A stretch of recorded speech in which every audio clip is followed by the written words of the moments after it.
Ataya hörməti sağ kən elə. Öləndə eləsən qəpiyə dəyməz.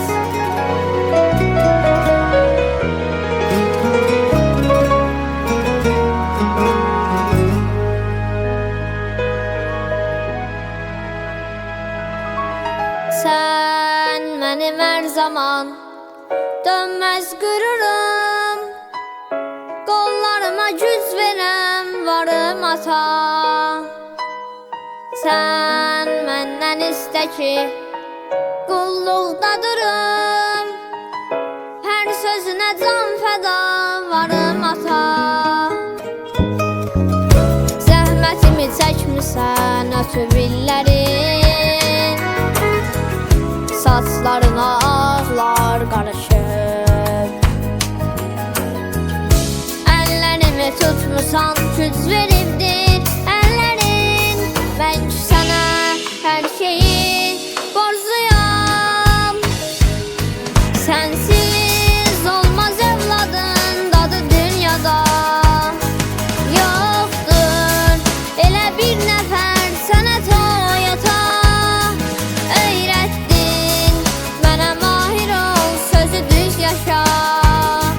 Sən mənim ən böyük dayağım sana yatar.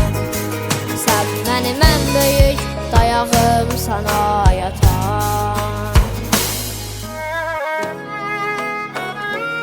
Sən mənim şöhrətim, şanımsan ata. Aldım alovmu, közümü səndən, ayıra bilmirəm özümü səndən. Qəlbimdə döynən canımsan ata. Sən mənim şöhrətim, şanımsan ata. Sən mənim şöhrətim, şanımsan ata.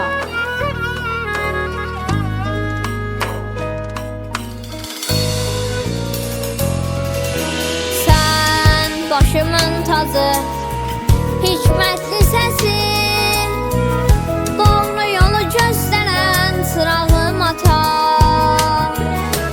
Sən bir həyat kimi candır nəfəsin, hər sözünə can fəda canım ata. Zəhmətimi çəkmirsən ötüb illərin, saçlarına ağlar qarışıb.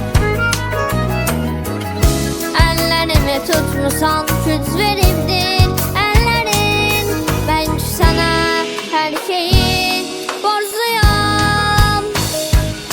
Sənsiz olmaz evladın dadı dünyada, yoxdur elə bir nəfər sənə toyata. Öyrətdin mənə mahir ol, sözü düz yaşa.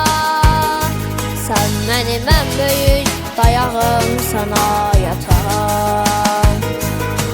Sənsiz olmaz evladın dadı dünyada, yoxdur elə bir nəfər sənə toyata. Öyrətdin mənə mahir ol, sözü düz yaşa. Sən mənim ən böyük dayağım sana yatar. Sən mənim ən böyük dayağım sana yatar. Mənim ən böyük dayağım sana yatar.